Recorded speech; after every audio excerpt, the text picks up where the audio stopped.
What the biggest surprise in becoming a mother was, and I had to think about it, and this was my answer. I was surprised that my last 3 bowel movements included a toddler sitting on my lap.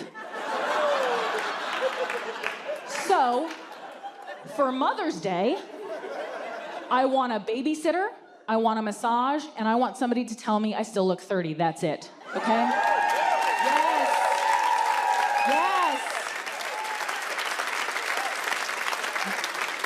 Mother's Day plans should be no plans. I think we hear that from a lot of moms, right? That was a peek at comedian Nicole Burch's Mama Drama Tour. It draws from her real life experiences as mom, wife, and comedian. Nicole sat down with her to talk about comedy, parenthood, and what it takes to be good at both for a new episode of her podcast. And we get a sneak peek of that conversation in today's Mommy Monday. Check this out. When I first moved to LA, I was like, I want to be a serious dramatic actress, and that lasted 2 days. I even took very serious headshots, and he's like, do you want to like smile or a pop of color? And I was like, no, I want to be very serious. And then I auditioned for the Groundlings and started doing that. I've always had a sense of humor, but I don't think, I really wanted to be on Saturday Night Live, as everybody who goes through Groundlings wants to do. And through that process, I learned writing skills that were, I mean, they train you to be on SNL. Like, their training ground is amazing.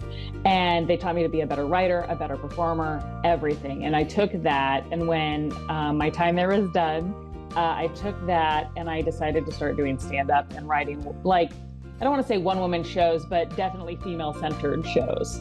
And all of my material is inspirational comedy. I want everybody to leave feeling inspired, that even if something bad happens or you're in the trenches, that there's light at the end of the tunnel. And so that's kind of when I segued into stand-up. Yeah.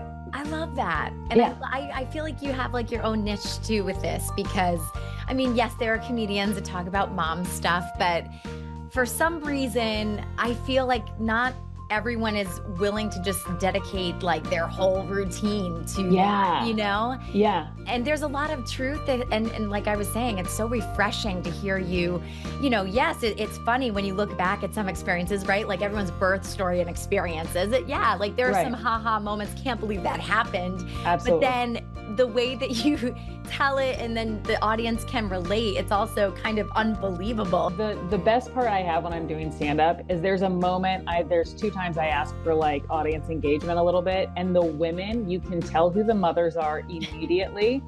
There's a part where I'm like, you know, when I was 9 months pregnant, I was like, I know I have the perfect birth plan. And the women all start chuckling because they're like, that is an oxymoron, that a birth plan does not exist.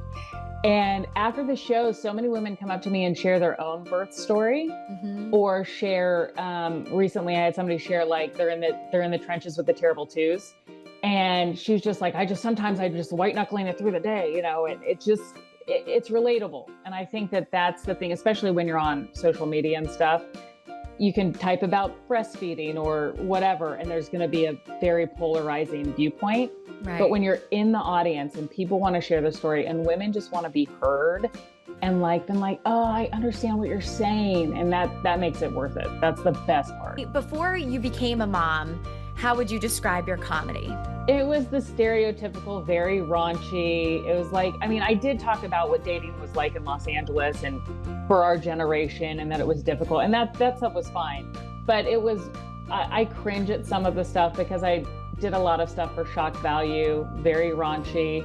And there's also something I gotta say about becoming a mom that makes me cleaner, like so much cleaner, where I'm like, oh, I just haven't cursed in so long, so now I just don't do it anymore.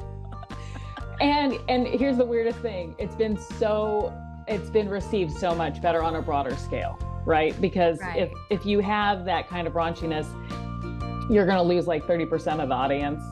And with that, like, I think it's hilarious that having my daughter, who cleaned up my act literally and figuratively, ended up getting a better bandwidth. Can you foresee yourself continuing, you know, the mom theme for your comedy routine as your daughter grows older? Oh, absolutely. And I'm not the comic that makes fun of their kids. I'm the comic that I'll always do self-deprecating first, but I can she's such a spitfire girl. She's either going to be like the CEO of a Forbes 500 company, or she's going to run her own cartel. Like, there's no in between.